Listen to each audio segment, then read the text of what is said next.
Well, hello. Welcome to another one of these book things. You'll notice it's a little bit different than the first one. Well, maybe a lot different. I have this new photo light box. It's pretty cool. To make things better lit, less glare on the actual pages. It's a lot bigger than I imagined. I don't know why, because the exact dimensions were on the listing when I bought it, but it still kind of surprised me on how big it is. So it's a little, still kind of feeling it out, finding a proper way, a better way to have this so that it's comfortable to use. But we're going to look more into this book, the Final Fantasy Ultimania Archive Volume 2. And of course, we're going to be focusing on Final Fantasy 9. So let's open up to the proper page. Well, we did look at Vivi last time, you'll remember. So now we're going to go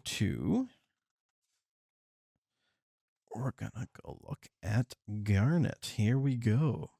So Garnet, the evolving princess suffering over her existence. Garnet till Alexandros the 17th. Dagger is her sort of nickname that she comes up with to sort of guard her identity, I guess. Personal data. Let's take a look at this. Race, human. Gender, female. Age, 16. Birthday, January 15th, 1784. So far, this is the only character that has an actual day on her birthday. We saw that Zidane and Vivi only had the month and the year, but Garnet, for some reason, we know her exact birthday. The Princess of Alexandria vaunted an unparalleled beauty. Garnet is actually a descendant of the summoners from Madain Sari and was taken in and raised as a princess due to her resemblance to the late daughter of Queen Bronny. Spoilers! I mean, I was about to say it should have been obvious that she's adopted because she looks nothing like Queen Bronny. But it says here that she has resemblance to the late daughter. So what's going on with that? I guess we'll find out more as we continue to play the game. At the moment of this recording, the last episode up, we just did a bit of leveling up in the, what is it called? The plains of something, just before we go to Burmecia. So we haven't seen much of Garnet in terms of battle for a little while. Some memorable quotes, some of them that actually I don't think we've seen any of those quotes just yet. Oh, actually, no, we've seen this one. No matter how hard I try, I'm always a step behind in everything. At the Grand Castle, when she learns of the plan to kidnap her. Well, let's move along here. Something I've noticed with these initial sort of concept art, a lot of them have been colored in with this tealy, turquoisey sort of shade, and it looks really good, actually, I think. Some early sketches of what her costume would look like, it seems. And over here, we have we sort of have evidence that she was possibly going to be a redhead, it seems, even up here. We have here her initial disguise as a white mage and her transform. We haven't actually seen her transform in game yet. And over here, princess dress. It's actually quite nice. I like the sort of a feathery kind of effect down here. Very nice. What do we have here? Oh yeah, some more concept art. We have again this sort of turquoisey color, which I really like. I really like these initial hair designs. I particularly like the bandana one with like the two strands of hair on the side. And this one is actually also very nice with like the braid over the shoulder. And this kind of puts me in mind of Kid Icarus, Pit from Kid Icarus. I don't know why. Kind of gives that same feel. We got some memorable scenes. Some of these we have not seen yet. But over here is where she was like playing in I Want to Be Your Canary at the start of the game, and a few others that we will see pretty soon in game. Who do we have next? Of course, we've got Steiner, straight laced royal knight, diligently obeying his master, Adalbert Steiner. He is human, male, age 33, birthday March 1766. Don't know the exact date. Dominant hand right. The overly serious knight devoted to the royal family of Alexandria. He's captain of the Knights of Pluto, the princess's royal guard, and views Queen Brani's right-hand general Beatrix as his rival. We haven't seen much of Beatrix yet in our playthrough as of this recording. But we'll be seeing more of her much later. She's a particularly fan favorite, I believe.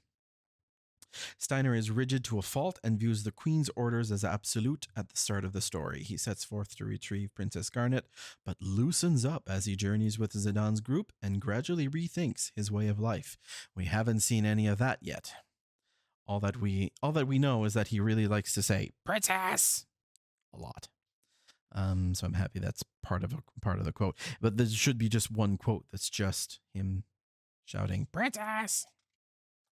That's how I like to read it. This is a particularly famous image of Steiner. Is when he's swinging through the sky, trying to catch up to Zidane and Garnet, face filled with determination,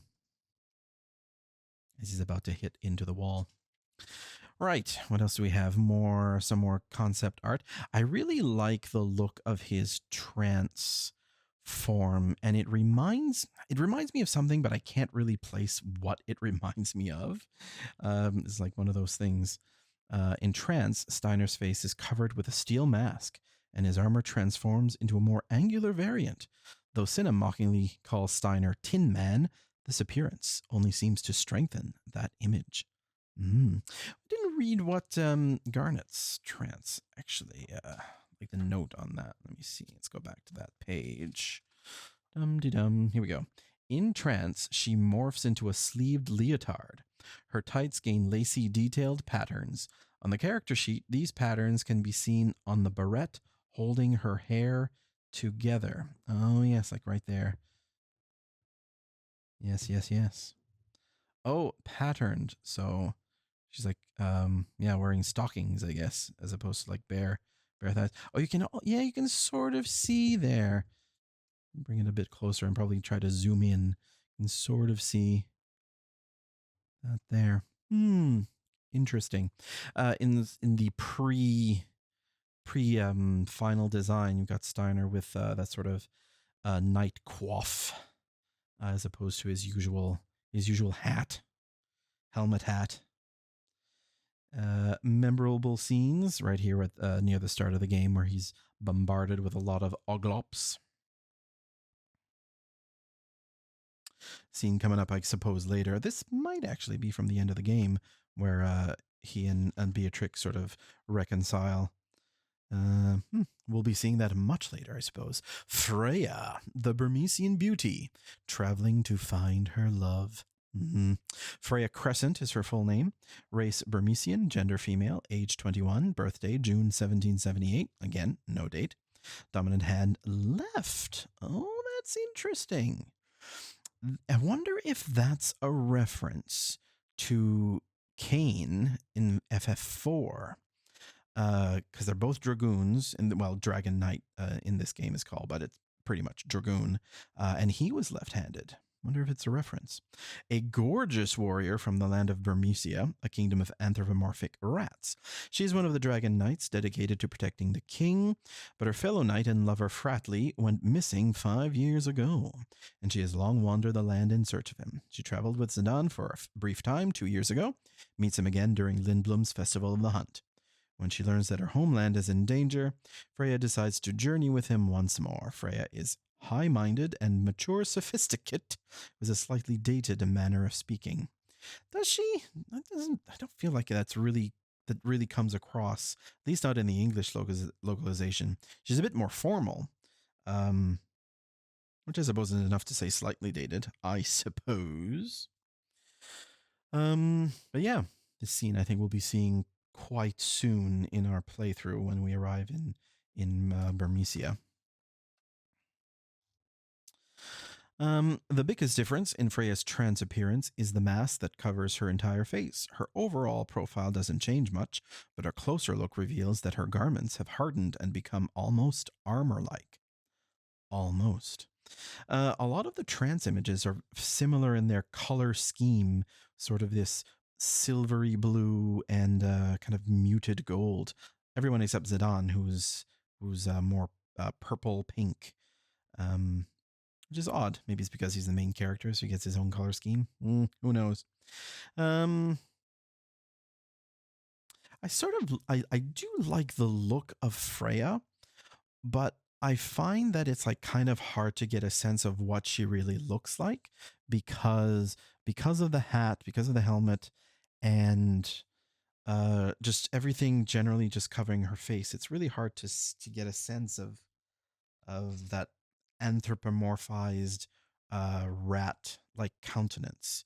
You wouldn't necessarily know that, I suppose, if you weren't told. You can see she's got a tail, but it's all kind of part of this world's style and character design, I guess. This is the scene where we first met her in the pub in Lindblom.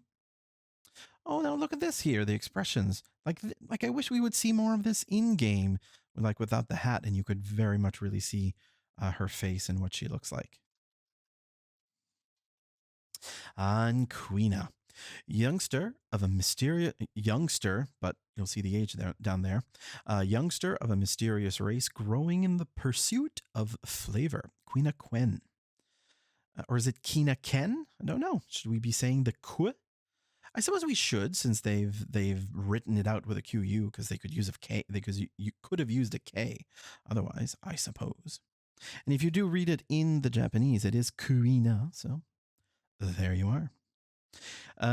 Race Q, gender unknown, age 70 to 90, unknown, brackets. Birthday sometime in the 1710s. Well, if it's sometimes in the 1710s, would the age span 20 years? Like if you know within a decade, it seems odd. Anyway, dominant hand ambidextrous. A youth of the Q, a race who expend all of their energy on culinary pursuits. I'm going to be saying they, because this is just awkward. It is the pronoun that is used in the game, but, they is perfectly acceptable. Loves the taste of frogs, but their master Quail is disappointed that they are satisfied with the frogs in Q's marshes. Quail sends Quina to journey with Zidane and his friends on a quest to expand their palate. Quina is fixated on food and often demonstrates an idiosyncratic prioritization of delicious cuisine. That attitude sometimes brings the party closer together, even offering hints on how to get out of sticky situations. Really haven't seen much of that yet, but we just only got Quina in our playthrough as of the recording of this. So looking forward to getting a bit more of that.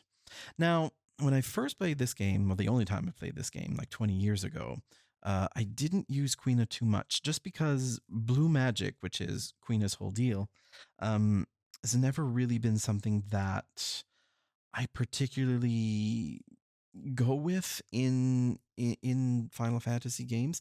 Blue magic is powerful; it can be really powerful, but it's also a lot of work to amass those skills, because it usually amounts to getting enemy skills. Like in 5, you've got the blue mage job, and then Gao in 6, you need to do all the things in the Veld, and all that stuff. It just takes a lot of time to build up the blue magic skills. And in Quina's case, you have to weaken enemies and then use their eat command. And if you eat particular enemies, you will get their skill. So it's a bit of more extra work rather than, just having a piece of equipment on and Vivi and Garnet will just learn spells kind of innately through that gear. You have to do a bit more work with Quina's blue magic. But I think this playthrough that we're going to be doing, I'm going to try to get some good skills through that for Quina, because blue magic does have really good ones, like I said. So we will see. I do like this quote. I do what I want. You have problem? During the title sequence. It's like their catchphrase. Let's take a look here. Yeah, so we got some more preliminary designs and sketches. And again, this sort of turquoisey teal look, which I actually do like. I kind of feel like I prefer this one rather than the red. Trance image looks very much like a black mage, and the description sort of lampshades that. In trance, Queena's frilly chef's hat becomes a helmet, and their clothes stiffen, though the most obvious change the way their skin turns jet black. Somehow this makes Queena look more unusual.